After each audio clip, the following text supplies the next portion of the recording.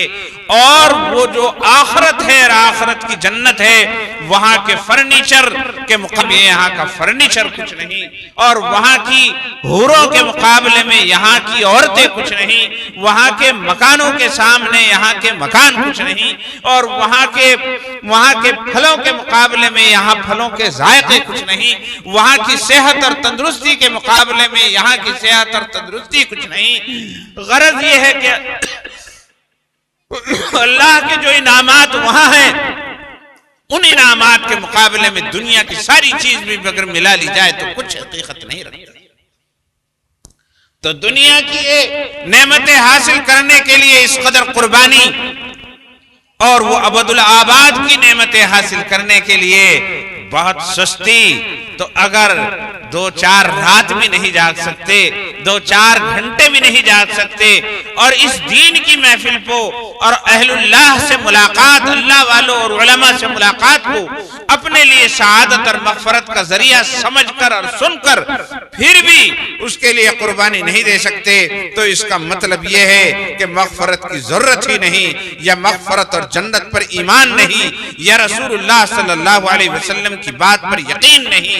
वरना ये मौलाना आपसे थोड़ी देर पहले मौलाना वो जो है तकरीर कर रहे थे और बड़ी बड़ी फजीलतें बयान कर रहे थे, मगर बात यह है कि वहीं टस से मस है लोगों का मामला। लेकिन कोई बात नहीं मेरे बुजुर्गों, मुझे ये अर्ज करना है, मैंने कुरान पाक की एक आयत आपके सामने तिलावत की है, उससे मुताल्लिक चंद बातें अर्ज करता हूं और फिर रुखसत हो जाता हूं। मेरे लाडलो, मेरे बुजुर्गों, ये जो जिंदगी, ये हयात, ये जो जिंदगी, ये जवानी, ये तंदुरुस्ती और ये जो नेमतें अल्लाह ने हमें दी हैं, पहले तो ये सोचना है कि ये हमारे पास कहां से आए। पहले तो ये देखना है कि जो नेमतें अल्लाह ने दे रखी हैं, ये जो नेमतें हमारे पास हैं, आंख की नेमत, कान की नेमत, जुबान की नेमत, नाक की नेमत, दिमाग की नेमत, जवानी की नेमत, ये नेमतें कहां से आई हैं, कौन है इनके? याद रखो, कुरान पाक में अल्लाह ताला इरशाद फरमाते हैं, अला लहुल खल्क़ु वल अम्र तबारकल्लाहु रब्बुल आलमीन। जितनी मखलूकात हैं वो सब अल्लाह ने पैदा की। अला लहुल खल्क़, सारी मखलूकात अल्लाह ने पैदा की हैं। आसमान, जमीन, चांद, सूरज, हवाएं, दरिया और पहाड़, और ये बहते हुए आबशार और नहरें, और ये खेत, ये फल फूल, ये सारी चीजें अल्लाह रब्बुल इज्जत ने बगैर किसी शिरकते गैरे अपनी कुदरत से पैदा की हैं। और उनकी इस पैदाइश में और इसके बनाने में और इन्हें खल्क करने में, इन्हें पैदा करने में कोई भी उसका शरीक व सहीम नहीं, कोई साझी नहीं। खालिस अपने हुक्म से, खालिस अपनी कुदरत से अल्लाह रब्बुल इज्जत ने सारी चीजें पैदा की। अला लहुल खल्क, अल्लाह ही के लिए खल्क है और अल्लाह ही खालिक है, अल्लाह के अलावा कोई खालिक नहीं। और सारी चीजें अल्लाह के सामने मखलूक हैं, अल्लाह की पैदा की हुई हैं। अल्लाह के अलावा इसके अंदर इनके पैदा करने में कोई भी जरा सा साझी नहीं। और पैदा भी किया बड़े अजीब अंदाज, पैदा भी अल्लाह रब्बुल इज्जत ने बड़े अजीब अंदाज में किया। पैदाइश के अंदाज अलग अलग रखे, किसी को किसी तरह पैदा किया, किसी को किसी तरह पैदा किया।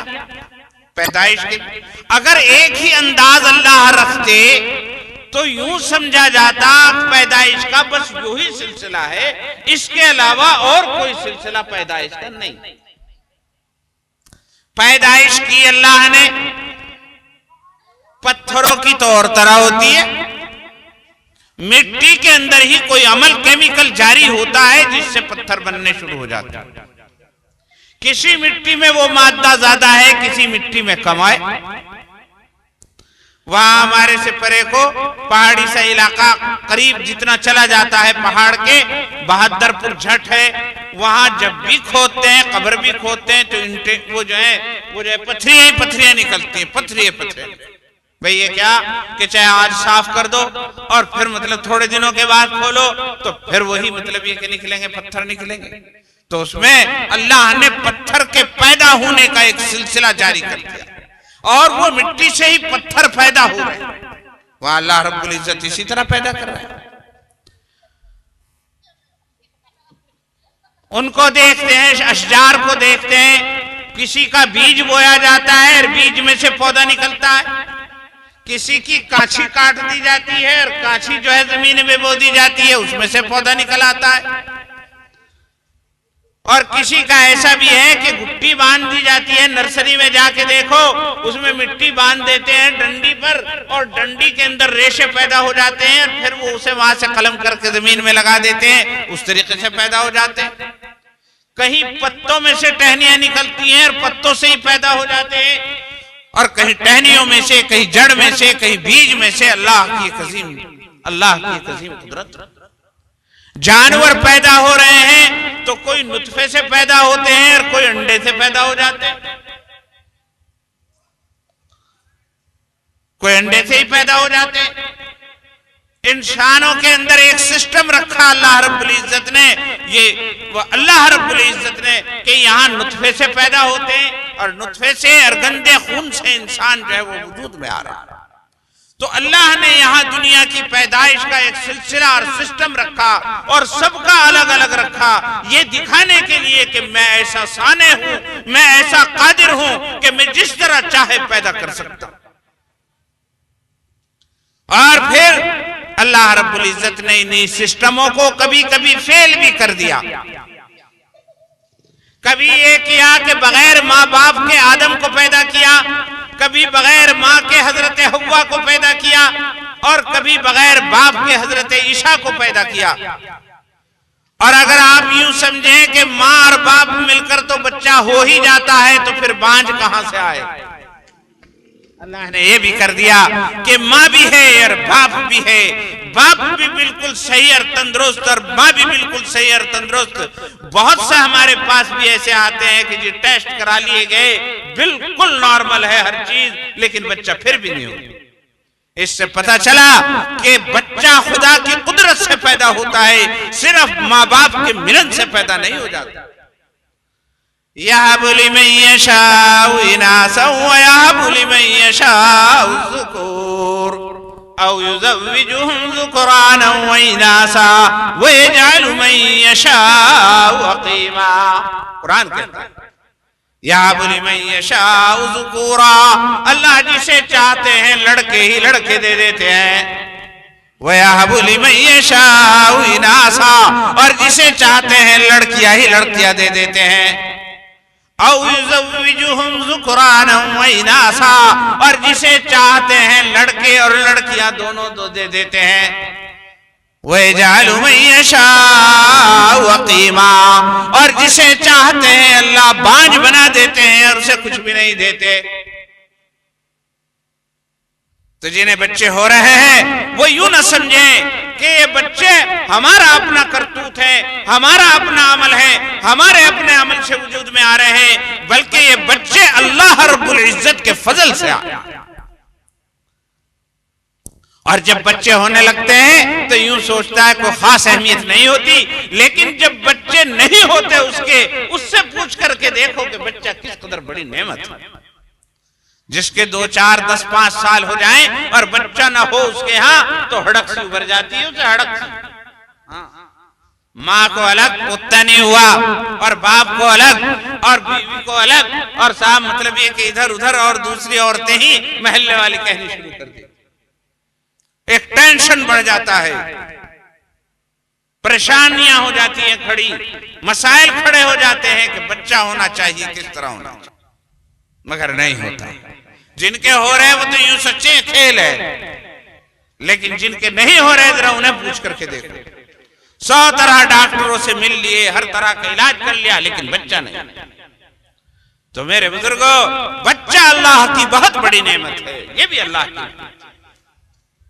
बच्चा काहे से बनता?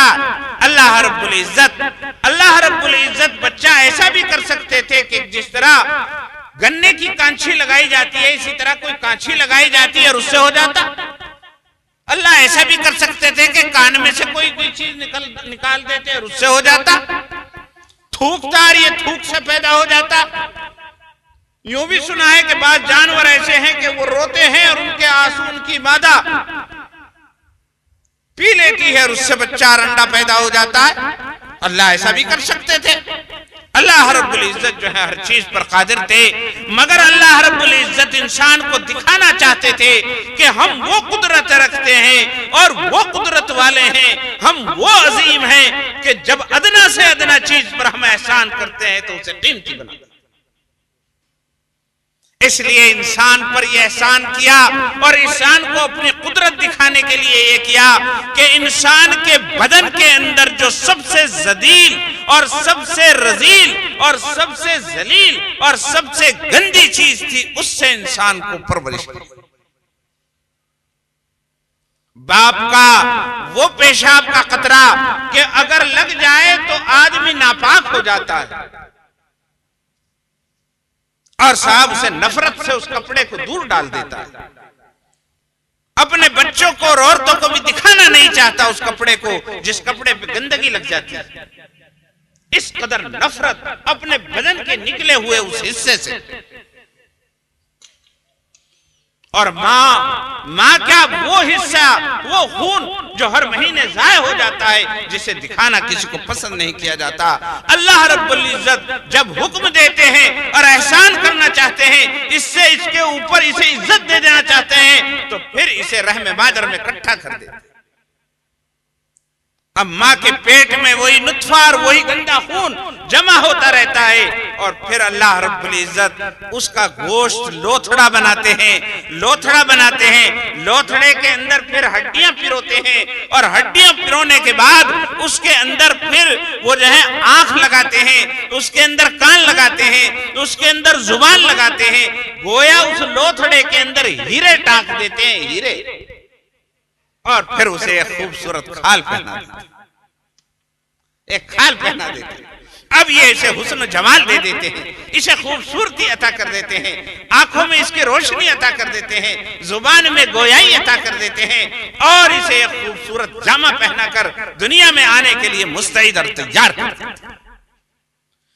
और या तो अभी 9 महीने पहले ये इतना गंदा था कि इसकी माँ इसका नाम लेना पसंद नहीं करती थी, और इसका बाप इसे का नाम लेना और किसी को दिखाना पसंद नहीं करता था। मगर अब जब खुदा का इस पर करम हो गया है और खुदा की नेमतें इसके अंदर दाखिल हो गई हैं और इसके आंख बननी शुरू हुई, अब ये माँ के पेट में है कि अल्लाह रब्बुल इज्जत ने इसके मोहब्बत लोगों के दिलों के अंदर डाल दी, मोहब्बत डाल दी पहले ही। अभी बच्चा पैदा नहीं हुआ, लेकिन माँ के दिल में भी मोहब्बत पैदा हो गई, और माँ को दुख हो रहा है और बड़ी तकलीफें होती हैं, मगर इस उम्मीद से कि नस्ल चल जाएगी, गोद हरी हो जाएगी और सारा मामला ठीक हो जाएगा, वो हर दुख को खुशी से बर्दाश्त।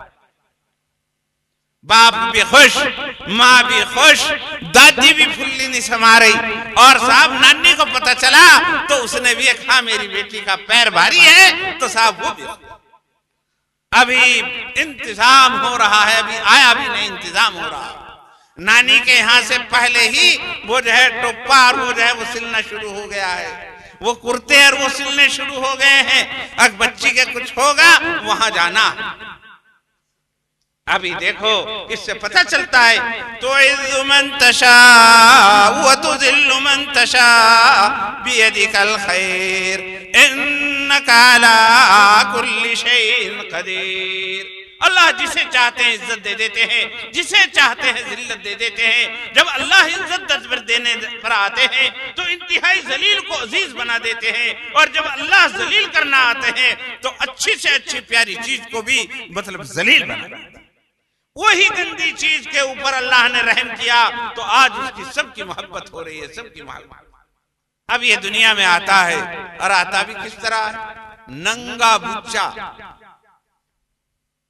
न इसके अंदर कोई सलाहियत नहीं। ये दुनिया में आता है और रोता हुआ आता है, रोता हुआ, मगर इसका रोना भी लोगों को प्यारा लगता है। अगर बच्चा पैदा हो जाए रोए नहीं तो साहब तशवीश खड़ी हो जाती है, डॉक्टरों के पास जाया जाता है, बच्चा रो नहीं रहा, क्या बात, रो नहीं रहा, इसका रोना भी बढ़िया लगता है। ये दुनिया में आता है और लोग इसका इस्तेकबाल करते हैं। कहीं मिठाइयां तकसीम हो रही हैं, कहीं मुबारकबादियां दी जा रही हैं, कहीं तोहफे और तोहफे हो रहे हैं, अकीके की तैयारियां हो रही हैं, ये सब हो रहा है। और फिर अल्लाह रब्बुल इज्जत इसका इंतजाम कर रहे हैं कि अब ये जो है माँ की छातियों में अल्लाह दूध उतार देते हैं, और वो दूध ऐसा दूध उतार देते हैं कि न तो गर्म है जो तालू जल जाए, न ठंडा है कि नजला हो जाए, न इतना मीठा है कि चूरने हो जाए, न बिल्कुल फीका है कि वो अच्छा ना लगे। और न उसके लिए कटोरे की जरूरत, न निप्पल की जरूरत। और अल्लाह ने वो हमेशा ताजा रहता है, वो कभी बासी नहीं होता अपने बर्तन में रहते हुए, और इसकी सेहत के लिए सबसे ज्यादा मुनासिब चीज है। और साहब मतलब ये कि नहीं इसने कहीं पीने के आदाब सीखे और न कहीं से ट्रेनिंग दी गई, बस इसका मुंह धोया और माँ का दूध इसके मुंह में दे दिया और इसने चसर चसर चूसना शुरू। अल्लाह रब्बुल इज्जत का किस कदर फजल है। अल्लाह के इन इनामात को याद करने का नाम दीन है, इस्लाम है। बुजुर्गान दीन की महफिलों में यही होता है कि अल्लाह की नेमतों को याद करो और याद करके उसके शुक्र का एहसास पैदा होगा, और जब उसकी नेमत का एहसास पैदा हो जाए तो फिर शुक्रगुजारी होगी, और शुक्रगुजारी पर अल्लाह की नेमतों के अंदर इजाफा। तो मेरे बुजुर्गों, कभी हमें यह भी सोचना चाहिए कि हम क्या थे और हम क्या हो गए। मेरे बुजुर्गों, हम एक जलील कतरा थे, हम एक जलील खून का कतरा और गंदगी का कतरा थे। अल्लाह रब्बुल इज्जत ने हम पर एहसान फरमाया और हमें कीमती चीजें अता फरमा दी, जिसकी वजह से हमको अल्लाह रब्बुल इज्जत ने इज्जत दी और सारे लोग हमसे मोहब्बत करने लगे। और फिर यो बहन कहे मुझे दो, वो दूसरी कहे मेरे गोद में दो, और छोटे छोटे बच्चे जो हैं वो आपस में लड़ रहे हैं कि हम खिलाएं। कभी फूफी अलग आ रही है, खाला अलग आ रही है, नानी अलग आ रही है। गरज है क्या? यो है कुछ भी नहीं, लेकिन सब लोग इसकी मोहब्बत इसके लिए वो बनाया जा रहा है। छोटे छोटे बिछौने बनाए जाए, बहुत कम ख्वाब के और साहब मतलब ये कि शनील के चमकते हुए और खूबसूरत बिछौने इसके लिए बनाए जाते हैं, इसके नीचे बिछाए जाते हैं। और इसे इतना भी पता नहीं कि इतना बढ़िया बिस्तर पर बैठते ही तो पेशाब कर देगा, तो खराब होगा, मगर ये उसको पेशाब कर देता है। ये इतना नादान है, लेकिन फिर भी इसके लिए अच्छी अच्छी चीजें। दादा आते हैं, उन्हें गोद में दिया जाता है। जब गोद में दिया जाता है तो ये उनकी दाढ़ी पकड़ लेता है। ये भी नहीं पता चलता कि साहब मतलब ये कि दाढ़ी पकड़ना बुरी बात है, लेकिन ये उनकी दाढ़ी पकड़ लेता। और दादा की दाढ़ी जरा महल्ले में कोई पकड़ के तो दिखा देता, साहब झगड़ा खड़ा हो जाता, मगर उसे इसके दाढ़ी पकड़ने पर कोई अफसोस नहीं होता। कहता है वो बदमाश है और छोड़ दे इसे, और उसे छुड़वा लेता है और साहब हंसता है उस बात पर भी और मजीद खुश होता।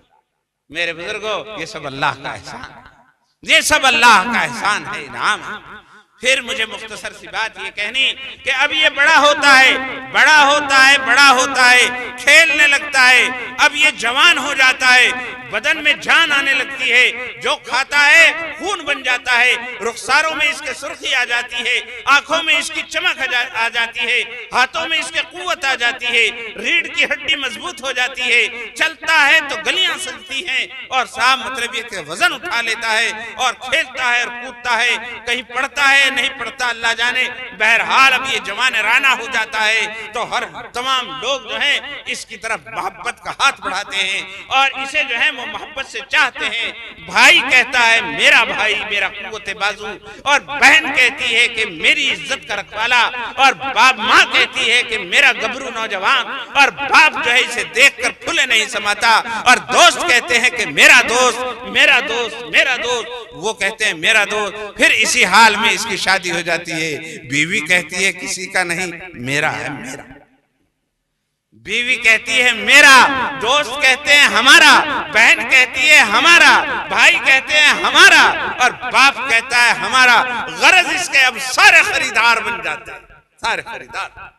या तो वो हाल था कि बाप भी इसे करीब लगाने के लिए तैयार न था, या अब सब के सब इसे अपने करीब लगाने के लिए तैयार हो जाते हैं। ऐसे वक्त में जब ये जवान होता है फिर अल्लाह का हुक्म नाजिल हो जाता है। उधर ये जवान होता है, उधर अल्लाह का हुक्म नाजिल हो जाता है रसूलों के जरिए, कुरान के जरिए कि ओ भाई कोई तेरा नहीं, ये सब तेरे इसलिए है कि हमारे एहसान तुझ पर, अगर हमारे एहसान तुझ पर न होते तो इनमें से कोई तुझे न पूछता। अगर तू मादरजाद अंधा होता, हमने तुझे आंख न दी होती तो कोई तुझे पूछता। अगर तू पैदाइशी अधरंग हुई होती और पैर तेरे एड़े मेड़े होते तो ये जो दोस्त तुझे आज दोस्त दोस्त कहते फिर रहे हैं ये तेरे होते। अगर तुझे बचपन के अंदर ही पोलियो हो जाता और तू लंगड़ा करके चला करता तो आराम से तेरी शादी हो जाती। तो देख, अगर हमारी ये दी हुई आंखें न होती और ये हमारी जुबान न होती तू पैदाइशी गूंगा होता, और ये कान न होते तू अंधार बहरा होता, और तेरे हाथ न होते ये टूंडे होते, तो फिर न तेरी बीवी होती, न कोई तेरा दोस्त होता, और न कोई तेरा यार होता, और कोई तुझे अपना कहने वाला न होता। तुझे सब बोझ समझते, बोझ। माँ बाप एक ऐसी चीज है कि वो जरा कुछ बर्दाश्त करते, मगर उनकी आंखें भी इसे देखकर ठंडी ना हो। वो यूं ही सोचते कि हमने तो जन्म इसलिए दिया था इसको कि ये जवान होगा, पढ़ेगा, बढ़ेगा, हमारा सहारा बनेगा, मगर अब तो हमें इसी की फिक्र है कि हम चले जाएंगे तो इसका क्या, इसका क्या। तो मेरे बुजुर्गों, अल्लाह रब्बुल इज्जत का हुक्म आ जाता है कि देख है इंसान है नौजवान, ये कोई तेरे नहीं, हम हैं तेरे, और हमने तुझ पर एहसान किया है। अगर ये हमारी दी हुई आंखें और हमारे दिए हुए कान, हमारा दिया हुआ दिमाग, दी हुई रीढ़ की हड्डी तेरे पास ना होती तो कोई तेरा ना होता। इसलिए तू सबको पहचान रहा है, बीवी के साथ भी मीटिंग करता है और दोस्तों को भी लिफ्ट देता है और सबके साथ रहता है, लेकिन हमारे पास नहीं आता। देख, हमारी कुदरत को पहचान, हमारी खल्क को पहचान। हम तेरे खालिक है, तू हमारा मखलूक है, हम तेरे मुनीम है, तू मुनाम अलैह है। हमने तुझ पर इनामात किए हैं और तेरे ऊपर बेशुमार नेमतें तुम्हें दी हैं। इतनी बड़ी बड़ी नेमतें दे दी कि अगर सारी दुनिया मिलकर उनकी कीमत देनी चाहे तो दे नहीं। इसलिए हमें पहचान। और हम यूं नहीं कहते बीवी को छोड़ दे, दोस्तों को छोड़ दे, रिश्तेदारों को छोड़ दे, हम ये नहीं कहते, मगर ये जरूर कहते हैं कि हमें जरूर याद रखना। और याद रखने में क्या है, 24 घंटे तू दूसरों के साथ रहता है, लेकिन दिन में सिर्फ 5 मर्तबा जब हमारा मुनादी हय्या अलस सलाह पुकारे तो सिर्फ आकर हाजिरी देके चला जाए। 2-3 मिनट की नमाज है, 2-4 मिनट की, 10 मिनट की समझ लो, बस हाजिरी दी और चला गया। हमें तेरे से पुलाव नहीं चाहिए, हमें तेरे से पैसे नहीं चाहिए, हमें तेरे से कोई पैर नहीं दबवाने, बस हमें तो ये देखना है कि तू हमें पहचानता है या नहीं, हमारी पुकार पर आता है या नहीं, सिर्फ इतना करना है। इसके लिए हमारा मुनादी मस्जिद के मीनारे से तुझे पुकारेगा। बस तू छोड़ छाड़ कर इन सारी चीजों को हमारे पास आ जाया कर और हमारे पास आकर और फिर इन्हीं के पास चला जाए। मियां माँ से भी मिल, बाप से भी मिल, बीवी से भी मिल, दोस्तों से खेल और सब कुछ कर, लेकिन तू हम 12 महीने खूब खा, 11 महीने खूब खा, दिन में भी खा, रात को भी खा, जितना चाहे खा, लेकिन सिर्फ 1 महीने हमारे हुक्म से दिन दिन में न खाया, दिन दिन में न। इन सारी नेमतों के बदले में अल्लाह ये चाहते हैं, अल्लाह ये चाहते हैं इन सारी नेमतों के बदले में सिर्फ दिन दिन में ना खाया कर, दिन दिन में। फिर रात को चाहे जो आइसक्रीम खाया कर और जो चाहे मलीदे खाया कर, फालूदा खाया कर, और साहब 11 महीने जो चाहे कर, लेकिन सिर्फ दिन दिन में ना खाया। और क्यों? अल्लाह मियाँ इसमें बंद नहीं करना चाहते, बल्कि रमजान में तो इसके रिज़्क़ में इजाफा कर देते हैं। सिर्फ ये देखना चाहते हैं कि हमारी कितनी माननी। और तुझे जितना माल दिया है सारा तेरा, मौज उड़ा, खा। 1000 रुपए दिए हैं तो 1000 खा पी। अगर तेरे पास बच जाएं 1000 रुपए, कर साल भर गुजर जाए तो उन पैसों में से 1000 में से सिर्फ 25 रुपए ये हमारे नाम पर साल में दे दिया कर सका। 25 है अब साहब, और वो 25 में अल्लाह मियाँ का क्या हो जाएगा? और अल्लाह मियाँ जो है वो लेके उनका करेगा क्या? अल्लाह मियाँ लेके भी उन्हें यूं कह रहा, तेरे महल्ले में जो मोहताज है उन्हें दे दे, और उसका फायदा भी तुझे पहुंचेगा। गरीबों को दे दे, फकीरों को दे दे, मोहताजों को दे दे, उन मदरसों को दे दे जिनमें तुम्हारे बच्चे कुरान पढ़ते। अब उनसे जब गरीबों को देगा, फकीरों को देगा, तो उनकी दुआएं मिलेगी, उनकी मोहब्बत मिलेगी। वो अल्लाह के सामने हाथ उठाकर तेरे लिए दुआ करे। तो अल्लाह यूं नहीं कह रहा कि 100 के 100 रुपए हमें दे दे, 100 में से सिर्फ 2.5 रुपए दे दे, वो भी साल भर। तो बताइए क्या है? अल्लाह रब्बुल इज्जत सिर्फ देखना चाहते हैं कि इसके लिए भी तैयार है या नहीं। मगर जो तैयार नहीं, जो खुदा को नहीं पहचानता, खुदा के इनाम को नहीं पहचानता, खुदा को अपना खालिक नहीं मानता, तो फिर क्या करता है वो इन 2.5 रुपए को भी देने के लिए तैयार नहीं होता। ये मेरी मेहनत के कमाए हुए हैं, हाँ, मैं रोजा क्यों रखूं? मेरी सेहत डाउन हो जाएगी और मेरा पानी कम हो जाएगा, मैं क्यों रखूं रोजा? नमाज पढ़ने जाऊंगा, इतनी देर दुकान का क्या होगा? दुकान बंद हो जाएगी, इसमें बहुत नुकसान हो जाएगा। ये खुदा को नहीं पहचान रहा, खुदा की नेमतों को नहीं पहचान रहा। अगर खुदा की नेमतों को ये पहचानने वाला होता तो कभी भी खुदा पुकारता आ रही है, उसकी पुकार के जवाब में हाजिर ना होता। ऐसा नहीं हो सकता था, ये सब कुछ कर छोड़ता, लेकिन अपने आका की खिदमत में जरूर आता। और फिर क्या होता है? फिर होता यह है कि बाज़ दफा अल्लाह इससे अपनी नेमतें छीन लेता है, और जब छीन लेता है फिर पूछता है, अकब बता, किसी की हिजो में नहीं कहना बल्कि इबरत के तौर पर कहना। हमारे यहाँ एक नौजवान लड़का था, कारोबार अच्छा था, बस सुस्ती थी नमाज में भी और उसमें भी, सारी चीजों में सुस्ती थी, जैसा कि नौजवानों का हाल है। बस अचानक दर्द शुरू हुआ, टेस्ट कराया गया तो पता चला कि कैंसर है अंदर फेफड़े में। यहां से लेके उधर तक पता नहीं कहां, राजस्थान या मध्य प्रदेश, वहां तक पता चला कि साहब बढ़िया इलाज होता है, वहां तक गया, लेकिन मर्ज बढ़ता गया जुजू दवा। तो एक दफा दर्द से वो बेताब थी, तो एक साहब ने बतलाया, वो यूं कह रहे थे कि अगर कोई यूं कहे कि तू अपनी 20 बीघे जमीन दे दे तो तुझे शिफा और जवानी जूं की तू मिल जाएगी, तो मैं उसके लिए तैयार। चूंकि वो जानता था कि अगर जवानी फिर मुझे मिल गई तो मैं 20 बीघे फिर भी कमा सकता हूं, इतना कमेरा लड़का था। लेकिन वो जानता था कि अब सेहत मिलने वाली नहीं, रोज बरोज तनज़्ज़ुल की तरफ जा रहा था, रोज बरोज तनज़्ज़ुल की तरफ जा रहा। वो यास, वो हसरत, वो बेताबी, वो परेशान हाली, वो दर्द का कराहना, मौत सामने चली आ रही है। डॉक्टरों ने लाइलाज बता दिया है, माल मौजूद है, कल वो माल नमाज नहीं पढ़ने देता था, कल वो माल ज़कात नहीं देने देता था, कल वो माल रोजे नहीं रखने देता था, आज उस माल को ये लात मारने के लिए तैयार है कि खुदा की दी हुई वो नेमतें सेहत मुझे मिल जाए और ये पैसा किसी तरह चला जाए। मगर राज ऐसा नहीं हो। एक दफा हारून रशीद एक बहुत बड़े बादशाह हैं, उनके जमाने में एक मजनू थे, मस्त बहलोल मजनून थे, लेकिन काम की बातें करते थे। एक तो होता है पागल, तो पागल होता है, वो तो दिमाग खराब होता है उसका। एक होता है मस्त, मजजूब जिसे कहते हैं। मजजूब वो होता है जिसकी बातों में जज्ब होता है और अल्लाह उसे अपनी तरफ खींच लेता है। बज़ाहिर वो पागल नजर आता है, हकीकत में वो आरिफ होता है। तो एक दफा देखा कि वो एक जगह बैठे किरम कांटे से खींच रहे, बैठे हुए। बादशाह जानते थे कि ये पागल नहीं है, मजजूब है। ने कहा क्या कर रहा है बहलोल?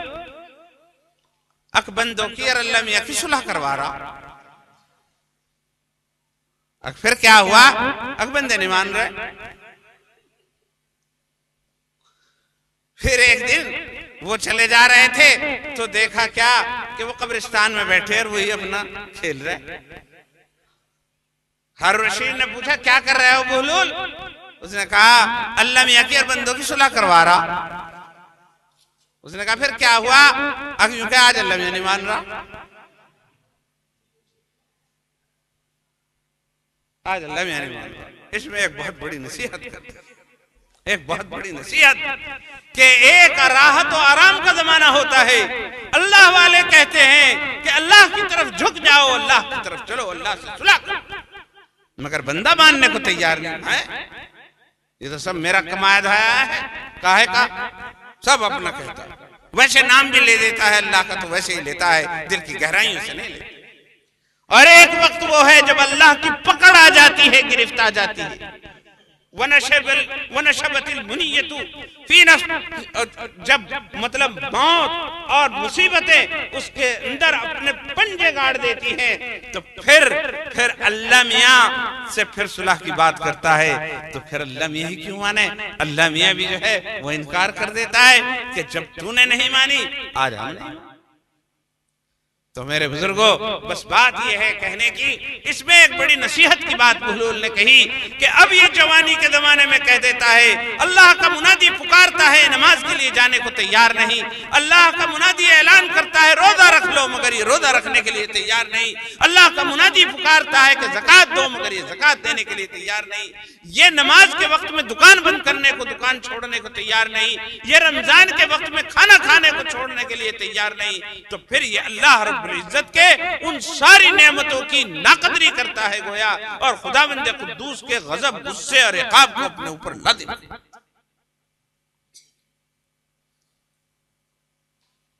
एक साहब मैंने देखे, मैंने बहुत सी जगह उस वाक़े को बतलाया।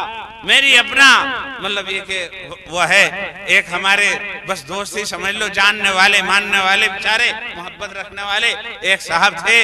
वो बैठे हुए थे वही मदरसे में, बैठे हुए थे, किसी तरह कपड़ों का जिक्र हो गया और भी मुदर्रिसीन बैठे थे कि दुल्हन के लिए कपड़ा खरीदना है, अगर लाल रंग का खरीद लो, लाल रंग का खरीदा जा। वो दोनों आंखों से नाबीना है, दोनों आंखों से नाबीना। तो हम में से किसी ने कहा, हाफिज जी, कारी साहब, तुम जानो लाल कैसा हो, लाल रंग कैसा हो, आपने देखा कभी कैसा हो? तो बड़ी आह सी उन्होंने भरी, कहा देखा तो नहीं कैसा। फिर तुम्हें क्या पता कि अच्छा हो? बस सुना ही सुना, लाल। मेरे प्यारों नौजवानों और दोस्तों, जरा सोचो तो किस कदर हसरत। एक आदमी को यूं ही पता नहीं हरा कैसा हो, लाल कैसा। दुनिया में हुस्न बिखरा हुआ है, फूल नजारे हुस्न दे रहे हैं, आबशार के झरने अपनी तरफ खींच रहे हैं, कोहिस्तान का हुस्न अपनी तरफ खींच रहा है, आसमान के सितारे जगमगा रहे हैं और पार फूल अपनी तरफ खींच रहे हैं, मगर इंसान उनसे जो है देख भी नहीं सकता। क्यों नहीं देख सकता? कि अल्लाह ने उसे दो चिराग आंख। उसके साथ उनकी शादी हो गई थी, ले आए थे इधर बिहार से। उन्होंने उनके जो बच्चा हो गया, एक बच्चा उनका हाथ पकड़े फिरता था, उनका ही, और बड़ा खूबसूरत बच्चा। मैंने कहा कि कारी साहब, आपको अपने बच्चे के बारे में मालूम है कैसा है? वो कहने लगे, लोग यूं कहें बहुत सोहना, बहुत खूबसूरत, बहुत खूबसूरत। मेरे प्यारो, बेटे का हुस्न, बेटे की सूरत, बाप की कमजोरी। बाप सारे दिन का थका हारा जब घर आता है और उसका नन्हा सा बच्चा उसका तुतलाई हुई जुबान से इस्तकबाल करता है, तो उसका सारा थकान दूर हो। अपने बच्चे की सूरत देखकर आदमी की सारी थकावट दूर हो। जिसके बच्चे की सूरत की सब तारीफ कर रहे हो, जब वो दूसरों के मुंह से उसकी तारीफ सुनता होगा, कारी साहब तुम्हारा बच्चा बड़ा प्यारा है, तो कारी साहब का दिल महसूसता होगा। कभी वो हाथ फेर कर वो करता है, मगर हाथों से कुछ अंदाजा तो हो सकता है, लेकिन पता नहीं चल सकता कि खूबसूरत कैसा होता है और क्या खूबसूरत। बताइए, सारी दुनिया तो उसके बच्चे का चेहरा देखकर अपने दिल को ठंडा कर रही है, लेकिन बाप अपने बच्चे का चेहरा देखकर अपनी आंखें ठंडी नहीं कर सकता। क्यों? इसलिए कि अल्लाह की दी हुई एक नेमत उसके पास नहीं है, और अल्लाह ने कुछ लोगों को इसलिए नहीं दी ताकि जिन लोगों को दी है वो इससे सबक हासिल करें। कि अगर खुदावंद कुद्दूस इस कारी साहब की तरह मेरी भी आंखें छीन लेता, तो मैं भी ऐसा ही नपट अंधा होता और मैं भी अपने बच्चों, अपने भाइयों, अपने दोस्तों की शक्ल न देखता। आज हम तरह तरह से आंखों से लज्जत लेते लेते हैं, आंखों से मजे लेते हैं, आंखों से लुत्फ उठाते हैं। ये सिर्फ किस वजह से कि अल्लाह ने आंखें दे रखी है। अगर अल्लाह ये आंखें हमसे छीन ले तो फिर हमें ये सारे मजे, ये सारे लुत्फ ये कहां से? अगर इंसान के अंदर यही एहसास जाग जाए कि मुझे कितनी कीमती चीज अल्लाह ने आंखों की शक्ल में दे दी है, तो यही चीज इसका इतनी काफी है कि सब कुछ ले लो और मुझे आंख। मैंने कारी साहब से कहा, मैंने कहा कारी साहब आपने इन्हें ठीक कराने की भी कभी कोई कोशिश की, इलाज विलाज? उसने कहा जी मेरी माता में बिगड़ी हुई, बचपन में कभी माता निकली होगी, वो निकलती थी ना, वो जो चिकन पॉक्स कहते थे जिसको अंग्रेजी में, तो चिकन पॉक्स से निकला करती थी, उससे आंखें खराब हो जाया करती थी, चेहरा भी बिगड़ जाया करता था, उसमें खराब हुई भी है। और डॉक्टरों ने यूं कहा कि चिकन पॉक्स में जो खराब हो जाती है उनका कोई दुनिया में बदल नहीं होता, दूसरी आंख भी नहीं लग सकती। वरना तो मैं, वैसे वो तेज तर्रार आदमी थे, वो कहने लगे मैंने ये इरादा कर लिया था चाहे मेरे खूड़ बिक जाएं लेकिन मैं आंख जरूर लगवा लेता। जिसके आंख नहीं वो खूड़ देकर भी आंख लगवाने को तैयार है, और जिसके आंख है वो 2 सजदे करके खुदा का शुक्र अदा करने के लिए तैयार है। ना अफसोस की बात। क्यों भाई मेरी बात समझ में आ रही नहीं आ रही? आ ही नहीं रही तो हाथ उठा के बताओ मेरी बात समझ में आ रही नहीं आ रही? जिसके है नहीं वो अपने खूड़ दे करके आंख लेने को तैयार है, और जिसे 2 दे रखी है वो जो है वो नमाज पढ़ने के लिए और 2 सजदा करने के लिए, रमजान के रोजा रखने के लिए तैयार। ये सब क्यों नहीं तैयार? हमें इसका एहसास नहीं कि हमारे पास नेमत है और ये नेमत हमारी अपनी नहीं है बल्कि खुदा की दी हुई, किसी की दी हुई। अगर हमें यह एहसास हो जाए कि हमारे पास नेमत है, यूं ही एहसास नहीं होता कि आंख भी कोई नेमत है, एहसास ही नहीं होता। दिमाग भी कोई नेमत है, एहसास ही नहीं होता। जो क्या पुलाव है नेमत, सेब है नेमत, लेकिन ये सेहत नेमत है। हम भी बचपन में यूं सोचते थे, जब पढ़ा करते थे तंदुरुस्ती 1000 नेमत है, तो सोचते थे ये क्या नेमत है, नेमत तो खाने पीने की चीज हो, ये सोचते थे। मगर अब जो जो उम्र बढ़ी तो पता चला कि अगर तंदुरुस्ती नहीं तो खाने में भी मजा नहीं। आइसक्रीम खाओ तो गला बैठ जाए, घी खाओ तो नजर खांसी हो जाए, बस वो नेमतें ही नुकसान देने लगती हैं जब सेहत नहीं रहती। तो मेरे बुजुर्गों, ये जो नेमतें हैं इनका हमें एहसास ही नहीं, और अगर एहसास हो जाए तो फिर ये पता नहीं कि ये दी किसने। मेरे बुजुर्गों, इसलिए नेमतों को याद करना, नेमतों का एहसास करना और फिर अल्लाह की शुक्रगुजारी करना हम पर फर्ज।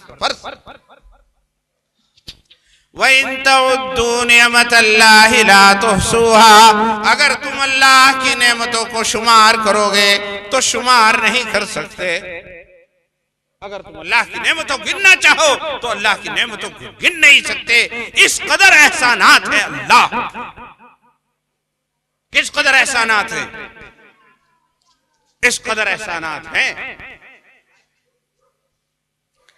जब हम दारुल उलूम देवबंद में पढ़ते थे तो वहां अलीगढ़ यूनिवर्सिटी के वाइस चांसलर हामिद साहब एक दफा तशरीफ लाए थे। देवबंद के एक आलिम हैं नजीमुल वाजदी, उन्होंने इहयाउल उलूम एक बड़ी किताब थी अरबी की, उसका उर्दू में तर्जमा किया था। तो उसका इफ्तिताह कराने के लिए उन्हें बुलाया गया था। अब एक बहुत बड़ी इल्मी दर्जगाह के यूनिवर्सिटी के इस्लामी, वो जो है अलीगढ़ यूनिवर्सिटी के वो वाइस चांसलर थे और आ भी रहे थे देवबंद में, और देवबंद भी जो है वो इस्लामी उलूम की एक बड़ी यूनिवर्सिटी, जामिया दारुल उलूम देवबंद का जगह है। तो वहां तलबा उनकी तकरीर में उमड़ पड़े। हम भी वहां गए थे तो उन्होंने अल्लाह की इन्हीं कुदरतों पर तकरीर करते हुए एक बात कही थी जो मुझे आज तक याद है। उन्होंने ये फरमाया था कि खुदा की कुदरत को इस तरह पहचानो कि खुदा किस कदर बड़े सन्ना हैं, किस कदर बड़े खालिक, कि ये इंसान का जब पेट चाक किया जाए तो लीवर होता है, लीवर अंग्रेजी में लीवर कहते हैं, उर्दू में उसे जिगर कहते हैं, जिगर। और वैसे हमारी जुबान में उसे कलेजी कहते हैं। कलेजी, कलेजी का 1 आध किलो का टुकड़ा होता है आदमी के। वो किस काम का है? यूं कहे वो इस काम का है। उन्होंने कहा कि एक इंसान का जिगर 350 एंजाइम पैदा करता है। रतूबतें, एंजाइम, साल्ट पैदा करता है, जो इंसान की बॉडी के लिए इंतहाई जरूरी है। 350 एंजाइम पैदा करता है। और वो इतना सा है, और उस के लिए कुछ करना नहीं पड़ता। आदमी को पता भी नहीं अंदर क्या हो रहा है। जिगर चल रहा है, काम हो रहा है, एंजाइम बन रहे हैं, जहां जहां उन्हें पहुंचना चाहिए पहुंच रहे हैं, वो साल्ट मिल रहे हैं, इंसान की जिंदगी बनती जा रही है। अरे इसे पता भी नहीं। यूं के उन 350 एंजाइम अगर वो कम हो जाते हैं, और कम भी बातों में होते हैं, तो उनके लिए बाहर वो एंजाइम तैयार करने पड़ते हैं। तो वो 350 एंजाइम के लिए 350 तो मील और फैक्ट्रियां चाहिए। उन्हें फैक्ट्रियों को इतनी जगह, इतनी बड़ी बिल्डिंग चाहिए, उसमें इतना लेबर चाहिए, उसे ईंधन खर्च करने के लिए उसमें इतना कोयला चाहिए। वो कई टन धुआं जमीन आसमान में फेंकेंगे और फिजा के अंदर प्रदूषण पैदा करेंगे, जब जाकर के वो एंजाइम पैदा होंगे। और अल्लाह ने 350 कारखाने इंसान के अंदर ही रख दिए, और इंसान को पता नहीं। तो इसको कहा गया अगर तुम अल्लाह की नेमतों को गिनोगे तो उसका शुमार नहीं कर सकते। देखने में जिगर एक चीज है, लेकिन अगर देखा जाए तो जिगर में 350 एंजाइम तैयार, वो 350 नेमतों से भी ज्यादा। तो मेरे बुजुर्गों, बस मुझे ये कहना था कि खुदा की नेमतों को पहचानो, और खुदा की नेमतों को पहचान कर खुदा के मुनीम होने का एहसास करो। और जब खुदा के मुनीम होने का एहसास होगा तो फिर सजदे शुक्र उसकी तरफ को झुकेगा और उसकी इताअत और फरमाबरदारी पैदा होगी। बात यह है कि हमें खुदा की नेमतों का एहसास नहीं, और जब छिन जाती हैं तब नेमतों का एहसास होता है। आंखें छिन जाए तो तब एहसास हो, तंदुरुस्ती छिन जाए तब एहसास हो, और दिमाग छिन जाए तब एहसास हो। तो क्या है? एक साहब होते हैं, नौजवान चले जा रहे हैं, एक्सीडेंट होता है, टांग टूट जाती है और चलने के लायक नहीं होते। फिर कहा जाए जरा नमाज पढ़ लिया करो। अब जी क्या करूं, जा ही नहीं सकता। और जब जा सकता था तब, जब भी गया, अब तो तू जा ही नहीं सकता। लेकिन जब तू जा सकता था उस वक्त तू अपनी मर्जी से नहीं जाता था। आज खुदा ने तुझे यहाँ टिका दिया है, अब तू नहीं जा सकता। और अगर पहले जाता था और अब नहीं जा सकता, तो फिर पता क्या, हदीस शरीफा के अंदर आता कि जिस शख्स ने अपनी जवानी अल्लाह की इबादत में गुजारी, कोई रमजान उसने बगैर रोजों के नहीं छोड़ा, नमाजें नहीं छोड़ी, अल्लाह के अहकाम की पाबंदी की जवानी में, अब बुढ़ापा आ गया, कमर झुक गई, बीमारी आ गई, मस्जिद में जाया नहीं जाता, रोजा रखा नहीं जाता, तो अल्लाह तबारक व तआला एक फरिश्तों को बुलाते और कहते हैं कि अब क्या लिखते हो? ने कहा कि रोजाना हमेशा तो इसका सवाब लिखा जाता था नमाज का, अब ये गैर हाजिर है, अब ये रोजा नहीं रख पाता। तो अल्लाह तबारक व तआला इरशाद फरमाते हैं कि जो बंदा अपनी चलती में मुझे याद रखता रहा और मेरी दी हुई जवानी और ताकत को उसने मेरी इबादत के अंदर इस्तेमाल किया, आज जब वो मेरी दी हुई मुसीबत और बुढ़ापे की वजह से उससे लाचार हो गया, तो मेरी गैरत गवारा नहीं करती कि मैं आज इसे महरूम। अल्लाह एक फरिश्ता मुकर्रर कर देते हैं जो सारी इबादत करता है और उस इबादत का सवाब इसके नाम आमाल में लिख दिया। तो जिसने खुदा को याद किया और उसमें भी बीमारी आई और उसने जो है वो अब इबादत से माजूर हो गया, तो वो महरूम नहीं रहता, बल्कि पहले तो ये इबादत करता था, पता नहीं कैसी थी कैसी नहीं थी, और अब फरिश्ता उसके बदले में इबादत करता है। और फरिश्ते की इबादत तो पाक होगी, उसके अंदर तो कोई किसी तरह की मिलावट होगी ही नहीं। अब इसे फरिश्तों वाली इबादत का सवाल। लेकिन जिसने अपनी जवानी को गलत इस्तेमाल किया और अपनी जवानी को सही इस्तेमाल नहीं किया, जब नमाज को कहा गया तो नमाज को नहीं आया, जब रोजे को कहा गया तो रोजे को नहीं आया, जब गरीबों की मोहताज को इमदाद करने के लिए कहा गया तो उसके लिए तैयार नहीं हुआ, न माँ बाप की खिदमत के लिए तैयार हुआ, न पड़ोसियों के लिए हुस्न अमल के लिए तैयार हुआ, तो फिर क्या होता है? फिर जब अल्लाह इससे नेमतों को छीन लेता है तो फिर ये धुतकार दिया जाता है, धुतकार।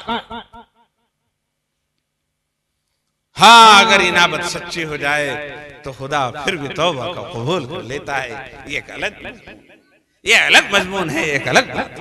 बस मेरी बात, मैं अपनी बात यहीं पर खत्म करता हूं। तो मेरे बुजुर्गों, अल्लाह रब्बुल इज्जत ने जब एहसान फरमाया तो ये किया कि एक नापाक कतरे को एक गबरू नौजवान बना दिया, और आला दर्जे की सेहत और तंदुरुस्ती, आला दर्जे की कीमती चीजें, आंखें, कान, नाक, दिल और दिमाग, जिगर, मसाना और तरह तरह की चीजें इसे अल्लाह ने अता फरमा दी। और फिर जब ये उन जवानी में मस्त होता है तो फिर बाज दफा ये भूल जाता है, दोस्तों को दोस्त समझता है, खुदा को भूल जाता है, बीवी को दोस्त समझता है, खुदा को भूल जाता है, और मतलब इधर उधर दूसरे लोगों को, अपने पार्टनर को रुसे अच्छा समझता है, खुदा को भूल जाता है। खुदा का हुक्म आता है बालिग होते ही कि अब देखो मैं हूं तुम्हारा रब, मैं हूं तुम्हारा पालने वाला, मैं हूं तुझे बनाने वाला। जब मैंने तुझे बनाया है तो हुक्म भी मेरा मानना पड़ेगा, और इस हुक्म को इस तरह मानना होगा कि पांचों वक्त तू मुझे मस्जिद में तुझे आना होगा और इबादत करनी होगी। और क्या है, थोड़ी सी देर के लिए जब हमारा मुनादी पुकारे तो तुझे मस्जिद में आना होगा, रमजान के रोजे रखने होंगे, और जो कुछ माल दिया है उसमें से ज़कात देना होगा, सच बोलना होगा, झूठ को खत्म करना होगा, अपने को पाक रखना होगा, जिना से बचना होगा, किसी पर झूठ नहीं बोलना, किसी पर तोहमत नहीं लगानी, किसी के पैसे नहीं दबाने, और नाप तोल के अंदर कमी नहीं करनी, चीजों के अंदर मिलावट नहीं करनी। तुझे हमारे कानून के मुताबिक जिंदगी गुजारनी होगी। अगर तूने ये थोड़ी सी जिंदगी हमारे कानून के मुताबिक गुजार ली तो फिर इसके बाद एक बहुत बड़ी नेमतें, यहाँ की नेमतों से भी बड़ी नेमतें हमने वहां तैयार कर रखी हैं, वो जन्नत की नेमतें हैं, वो हम तुझे दे। यहाँ की आंखों से बढ़िया आंखें, यहाँ की जवानी से बढ़िया जवानी, और यहाँ की ताकत से बढ़िया ताकत, यहाँ की औरतों से बढ़िया औरत, यहाँ के मकानों से बढ़िया मकान, यहाँ के फलों से ज्यादा बढ़िया फल, हर चीज वहां हमने यहाँ से आला क्वालिटी की रख रखी है। मगर वो इसी कीमत पर मिलेंगी कि अगर तुमने हमारी इन बगैर कीमत की दी हुई नेमतों की कदरदानी की, इन्हें पहचाना और हमारी इबादत की, हमारा शुक्रिया अदा किया, तो हम फिर तुम्हें वो आला दर्जे की, आला क्वालिटी की नेमतें अता फरमाएंगे जिसका नाम जन्नत है। और अगर तुमने अल्लाह की इन नेमतों की नकदरी की और अल्लाह तबारक व तआला की इन नेमतों को न पहचाना और अल्लाह की इबादत के लिए तैयार न हुए और अल्लाह के सामने तुम दो सजदे भी करने को तैयार नहीं, थोड़ी सी देर दीनी महफिल में बैठने को भी तैयार नहीं, तो फिर मेरे बुजुर्गों अल्लाह फरमाता है कि तुम्हें उतनी बढ़िया नेमतों की कतई इस्तिहकाक नहीं है और फिर उस जन्नत से तुम महरूम रहोगे। अल्लाह रब्बुल इज्जत में समझने की और समझ करने, अमल करने की तौफीक अता फरमाए। बहुत करीब जमाना है रमजानुल मुबारक, रमजानुल मुबारक का जमाना बहुत करीब है मेरे बुजुर्ग। रमजान मुबारक, मैंने यहीं के किसी रहने वाले इन्हीं हजरात में से सुना था कि रोजों के सिलसिले में बहुत बेहुरमती होती। लोग यूं समझते हैं जैसे फर्जी ना हो, नौजवान तबका यूं समझता है 2-4 रख लो रमजान में बस काफी है। नहीं मेरे बुजुर्गों, नहीं, अल्लाह के यहाँ हिसाब। रमजान की कदर करना, रमजान अल्लाह ने इम्तिहान के लिए भेजा। इन नेमतों का इम्तिहान जो हमने तुम्हें दी है, वरना मेरे प्यारों बुजुर्गों तुम्हारे से ज्यादा तकड़े जिस्मानियत के लोग जब खुदा का अज़ाब आता है तो एक एक टुकड़ा गटर में तलाश करते हैं। अगर तुम लोगों में कुछ हालात दुनिया से बाखबर हैं तो जानते होंगे सोमालिया एक इलाका है, सोमालिया अफ्रीका का एक मुल्क है सोमालिया, वहीं वहां कई साल से बारिश का एक कतरा नहीं, और कई लाख आदमी वहां लुक़्मा अजल बन चुके हैं भूख की वजह से। दूसरे बैनुल अक़वाम के बड़े बड़े जहाज वहां आते हैं, आने से पहले वो लूट जाते हैं, और उसे लूटने में भी बहुत सारे लोग मर जाते हैं।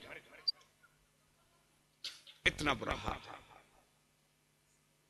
हड्डियां नजर आती हैं उनकी मीडिया पर जब देखते। तो मेरे बुजुर्गों, हालांकि जिस्मानियत में वो हमारे आदमी से डबल हैं, डबल, और तकड़े तकड़े काले लोग। जब भूख सताती है तो ये हाल होता है। एक और मुल्क के बारे में बीबीसी ने ये बात कही थी कि बच्चे जो हैं वो जो कूड़ेदान थे उनके अंदर एक एक रोटी का टुकड़ा तलाश कर रहे थे। जब खुदा का गज़ब और गुस्सा आता है तो ऐसा हो जाता है। अगर अल्लाह ने आपकी कोठियों में अनाज दे दिया है, आपकी फ्रिज के अंदर बेशुमार फल रखे हुए हैं, तो उनका शुक्रिया इस तरह अदा कीजिए, रोजा रखिए और शाम को लोगों को इफ्तार कराइए। अल्लाह खुश होगा, आपके रिज़्क़ में बरकत है। और अगर आपने उसकी ये नाकदरी की कि खुदा की दी हुई नेमत और आपने उसे अल्लाह का हुक्म तोड़ करके खाया, दिन में खाया, लोगों के सामने खाया, मेरे बुजुर्गों, तो अल्लाह अगर नाराज हो गए तो किसकी मजाल है जो उसकी नाराजगी से आपको बचा सके। अल्लाह मेरी भी हिफाजत फरमाए आप। ये अमन, ये चैन, ये सुकून, ये कारोबार, ये दुकान, ये आपकी आदत, ये आपकी सनत, ये आपकी तनख्वाह, ये सब अल्लाह का इनाम है। इस इनाम का ऐसा शुक्रिया अदा न करो कि खुदा के रोजे तोड़ दो। रोजों का एहतमाम करना, रोजे रखना। अल्लाह के रसूल ने फरमाया, हजरत जिब्रील ने बद्दुआ दी कि हलाक बर्बाद हो जाए वो शख्स जिसने रमजान का रोजा रखा और फिर भी उसकी मग़फ़िरत ना हुई। मग़फ़िरत किस तरह होगी? रोजे रखकर, रोजा तोड़कर मग़फ़िरत होगी, ये अल्लाह का गज़ब गुस्सा है। तो सब रोजे रखें, सब रोजे रखें, रोजे का एहतमाम, सब रोजे रखें, रोजे का एहतमाम करें। क्यों? इसलिए कि जिसने जवानी, जिसने ताकत, जिसने रोटी, जिसने रिज़्क़ दिया है, उसके हाथ में सब कुछ है। वो अगर देना चाहता है, जानता है, तो वो लेना भी जानता है, वो छीनना भी जानता है। इसी माशरे के अंदर आपको ऐसे भी लोग मिल जाएंगे, यही मिल जाएंगे आपको अड़ोस पड़ोस, जिनके पास छत नहीं, वो झुग्गियों में रहते हैं। वो इंसान नहीं, वो मेहनत नहीं करते, मेहनत करते हैं सारा दिन। अल्लाह की नेमतों को पहचाना जाए, और अल्लाह की नेमतों को पहचान कर और अल्लाह की शुक्रगुजारी की जाए। नमाज, रोजा, दो चीजों के बारे में मैंने आपसे बहुत तफसील से बात की। मेरे बुजुर्गों, अल्लाह रब्बुल इज्जत हमें समझ कर अमल करने की तौफीक अता फरमाए। अब मुझे जाने से पहले बता दो, मेरी बात आपकी समझ में आई या नहीं आई? बस इतनों के ही, सबके नहीं आई? अच्छा अच्छा, कहीं रवादारी में तो नहीं उठा रहे? वैसे ही मौलवी साहब को खुश करते चलो। नहीं भाई, मौलवी साहब की तो कोई बात ही नहीं, बात तो तुम्हारे मेरे रब। मौलवी साहब की क्या हैसियत, मौलवी साहब को क्या खुश करना? खुश करो तो अपने रब को करो।